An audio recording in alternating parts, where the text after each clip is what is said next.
कृष्ण न च राज्यं सुखानि च किं नो राज्येन गोविन्द किं भोगैर्जीवितेन वा कर्मण्येवाधिकारस्ते मा फलेषु कदाचन मा कर्मफलहेतुः मा ते सङ्गोऽस्वकर्मणि भवन्ति भूतानि पर्जन्यारण्यसम्भवः यज्ञात् भवति पर्जन्यः यज्ञः कर्म समुद्भवः यदा यदा हि धर्मस्य ग्लानिर्भवति भारत अभ्युत्थानमधर्मस्य तदात्मानं सृजाम्यहम् विद्या विनय संपन्ने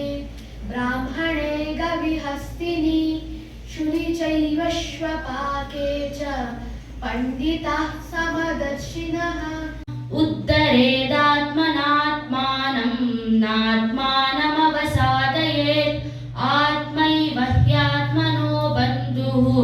आत्मैव रिपुरात्मनः चतुर्विधं भजन्ते मां जनाः सुकृतिनोऽर्जुन अर्थात् जिज्ञासुरर्थार्थी ज्ञानी च भरतर्षभा ओमित्येकाक्षरं ब्रह्मा व्याहरन् मामनुस्मरन् यः प्रयाति त्यजन् देहं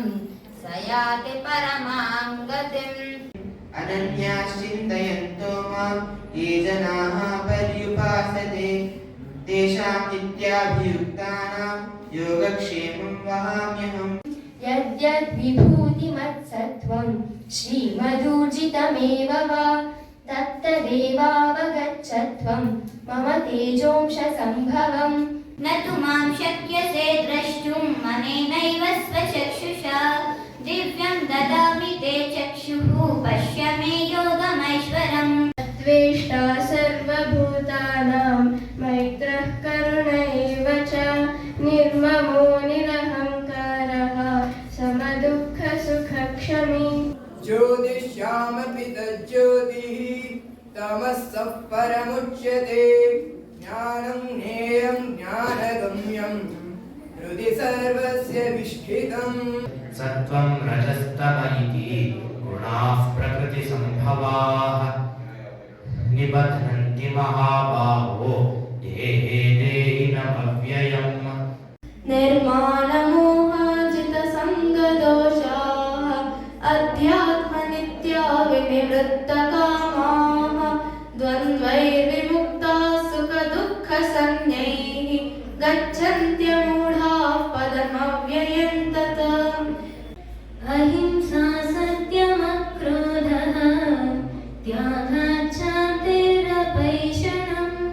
दया भूतेष्वलो लुप्त्वं माधवं वीरचापलम् अनुद्वेगकरं वाक्यं सत्यं प्रियहितं च यत् स्वाध्यायव्यसनं चैव वाङ्मयं तप उच्यते सर्वधर्मान् परित्यज्य मामेकं शरणं व्रज अहं त्वा सर्वपापेभ्यो मोक्षयिष्यामि मा शुचः यदक्षरपदं